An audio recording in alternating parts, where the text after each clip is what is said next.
Hi ಸ್ನೇಹಿತರೆ, ಎಲ್ಲರಿಗೂ ಜ್ಞಾನಕಾಶಿ YouTube ಚಾನಲ್ಗೆ ಸ್ವಾಗತ. ಇವತ್ತಿನ ದಿನದಲ್ಲಿ ನಾವು ಕರ್ನಾಟಕ ಇತಿಹಾಸದ ಪ್ರಮುಖ 10 ಕ್ವಶನ್ಗಳನ್ನು ಡಿಸ್ಕಸ್ ಮಾಡ್ತಾ ಹೋಗೋಣ. ಇನ್ನೂ ನಮ್ಮ ಯೂಟ್ಯೂಬ್ ಚಾನಲನ್ನು ಯಾರಾದರೂ ಸಬ್ಸ್ಕ್ರೈಬ್ ಮಾಡ್ಕೊಂಡಿಲ್ಲ ಅಂದರೆ ಸಬ್ಸ್ಕ್ರೈಬ್ ಮಾಡ್ಕೊಳ್ಳಿ. ಮಾಹಿತಿ ಇಷ್ಟ ಆದರೆ ಲೈಕ್ ಮಾಡಿ. ಬನ್ನಿ ಸ್ಟಾರ್ಟ್ ಮಾಡೋಣ. ಪ್ರಶ್ನೆ 1, ಕರುನಾಡರ್ ಎಂದರೆ ಯಾರು? ಆಪ್ಷನ್ 1 ಕಪ್ಪು ಮಣ್ಣಿನ ನಾಡು, ಆಪ್ಷನ್ 2 ಕಪ್ಪು ಶ್ರೀಗಂಧದ ನಾಡು, ಆಪ್ಷನ್ 3 ಕೆಂಪು ಎತ್ತರದ ನಾಡು, ಆಪ್ಷನ್ 4 ಮೇಲಿನ ಎಲ್ಲವೂ. ಇದರಲ್ಲಿ ಸರಿಯಾದ ಉತ್ತರ ಆಪ್ಷನ್ 1 ಕಪ್ಪು ಮಣ್ಣಿನ ನಾಡು. ಕರ್ನಾಟಕ ಎಂಬ ಸಂಸ್ಕೃತ ಪದದಿಂದ ಕರ್ನಾಟಕ ಎಂಬ ಕನ್ನಡ ಪದ ಉತ್ಪತ್ತಿ. ಪ್ರಶ್ನೆ 2, ಕರ್ನಾಟಕವನ್ನು ಪ್ರಾಚೀನ ಕಾಲದಲ್ಲಿ ಏನೆಂದು ಕರೆಯುತ್ತಿದ್ದರು?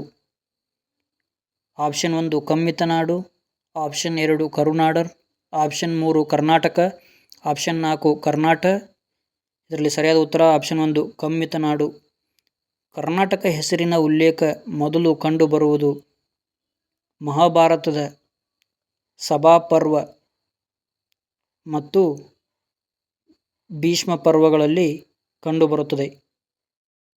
ಪ್ರಶ್ನೆ 3, ಈ ಕೆಳಗಿನ ಯಾವ ಕೃತಿಯಲ್ಲಿ ಕರ್ನಾಟಕವನ್ನು ಕರುನಾಡ್ ಎಂದು ಉಲ್ಲೇಖವಿದೆ? Option 1 Ashtadhyayi, option 2 Tolkappiyam, option 3 Kavirajamarga, option 4 ಮೇಲಿನ ಎಲ್ಲವೂ.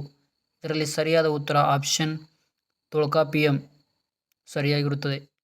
ಪ್ರಶ್ನೆ 4, ಕರ್ನಾಟಕ ಎಂಬ ಶಬ್ದವು ಮಹಾಭಾರತದ ಎಷ್ಟನೇ ಪರ್ವದಲ್ಲಿ ಕಂಡುಬರುತ್ತದೆ?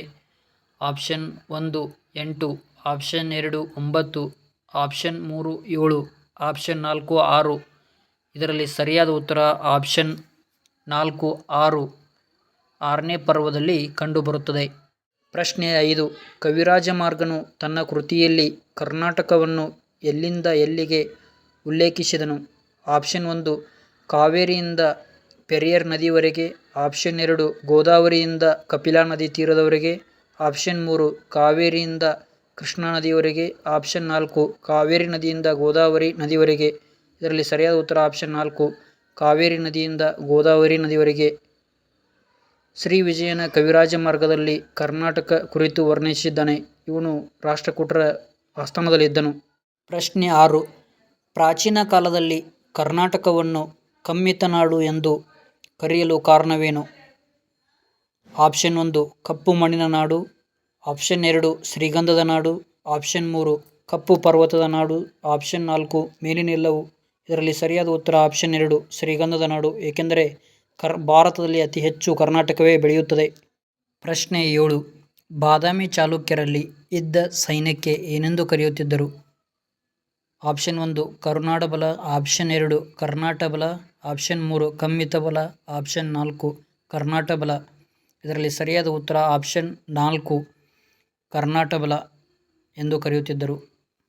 ಪ್ರಶ್ನೆ 8, ಶೂದ್ರಕ ಬರೆದ ಮೃಚ್ಛಕಟಿಕ ಕೃತಿಯಲ್ಲಿ ಕರ್ನಾಟಕವನ್ನು ಏನೆಂದು ಉಲ್ಲೇಖಿಸಿದ್ದಾನೆ?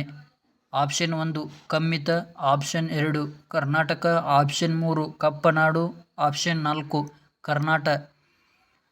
ಇದರಲ್ಲಿ ಸರಿಯಾದ ಉತ್ತರ ಆಪ್ಷನ್ 4 ಕರ್ನಾಟವಾಗಿದೆ. ಪ್ರಶ್ನೆ 9, ಮಹಾರಾಷ್ಟ್ರದ ಶಾಸನಗಳಲ್ಲಿ ಕರ್ನಾಟಕವನ್ನು ಏನೆಂದು ಉಲ್ಲೇಖವಿದೆ? ಆಪ್ಷನ್ 1 ಕಣ್ಣಾಡಿ, ಆಪ್ಷನ್ 2 ಕನಕನಾಡಿ, ಆಪ್ಷನ್ 3 ಕರುನಾಡಕ್, ಆಪ್ಷನ್ 4 ಮೇಲಿನ ಯಾವುದೂ ಅಲ್ಲ. ಇದರಲ್ಲಿ ಸರಿಯಾದ ಉತ್ತರ ಆಪ್ಷನ್ 1 ಕಣ್ಣಾಡಿ. ಪ್ರಶ್ನೆ 10, ಕರ್ನಾಟಕ ಎಂಬ ಶಬ್ದವು ಈ ಕೆಳಗಿನವುಗಳಲ್ಲಿ ಉಲ್ಲೇಖವಿದೆ? Option 1 Ramayana, option 2 Mahabharata, option 3 ಸ್ಕಂದ ಪುರಾಣ, ಆಪ್ಷನ್ 4 ಮೇಲಿನ ಎಲ್ಲವೂ. ಇದರಲ್ಲಿ ಸರಿಯಾದ ಉತ್ತರ ಆಪ್ಷನ್ 2 ಮಹಾಭಾರತ. ಸೊ ಇದಿಷ್ಟು ಇವತ್ತಿನ ಟಾಪಿಕ್ ಆಗಿರ್ತದೆ. ನೆಕ್ಸ್ಟ್ ಕ್ಲಾಸಲ್ಲಿ ಸಿಗೋಣ. ಅಲ್ಲಿವರೆಗೂ ಬಾಯ್ ಫ್ರೆಂಡ್ಸ್, ಜೈ ಹಿಂದ್.